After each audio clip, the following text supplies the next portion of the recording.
শিক্ষার্থীরা আমাদেরকে অ্যাকসেপ্ট করে নিচ্ছে, কেউ ফুল দিচ্ছে, কেউ বুকে নিচ্ছে, কেউ বলতেছে ভাই এই মাত্র অপেক্ষা করছিলাম আপনারা কখন আসবেন, এই যে ভিডিও দেখছি ভাই আপনারা আসছেন। তো এগুলো আসলে অনেক বড় পাওয়া, যে স্টুডেন্টদের সাথে কমিউনিকেশনটা হচ্ছে একটা পুরো ক্যাম্পাস এখন পরিচিত মনে হচ্ছে, যে দীর্ঘ সময় ধরে ফ্যাসিবাদী আমলের কারণে আমরা সাধারণ শিক্ষার্থীদের সাথে মেশাটা আমাদের জন্য ডিফিকাল্ট হয়ে গিয়েছিল। এই বিশ্ববিদ্যালয়ের এমন একটা পরিস্থিতি ছিল যেখানে হচ্ছে যে বিরোধী রাজনৈতিক সংগঠনের যারা রাজনীতি করত তাদের সাথে মিশলে, তাদের সাথে ছবি থাকলে সরকারি চাকরি হবে না, হলে থাকা যাবে না, মানে এই যে রাজনৈতিক অপসংস্কৃতিগুলো ছিল এগুলোকে টোটালি হচ্ছে যে ওভারকাম করে একটি সুন্দর, সুস্থ, সহনশীল, শ্রদ্ধা ও স্নেহের রাজনীতিতে আমরা প্রবেশ করেছি। এটার পরিপূর্ণ হচ্ছে যে ফিলিংস, মানে হচ্ছে যে অনুভূতি পাচ্ছি এখন যখন ডোর টু ডোর যাচ্ছি।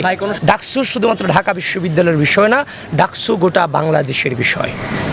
সুতরাং ঢাকা বিশ্ববিদ্যালয়ের যে অনলাইন কেন্দ্রিক, আমি বলেছি তো অনলাইন আর অফলাইন দুটো মার টোটালি ডিফারেন্ট, কিন্তু এই অনলাইন প্রপাগান্ডার মধ্য দিয়ে সাধারণ শিক্ষার্থীদের বিভ্রান্ত করার অপচেষ্টা চালানো হয়, কিন্তু ঢাকা বিশ্ববিদ্যালয়ের শিক্ষার্থীরা এর দ্বারা বিভ্রান্ত হবে না, এটা আমরা নিশ্চিত।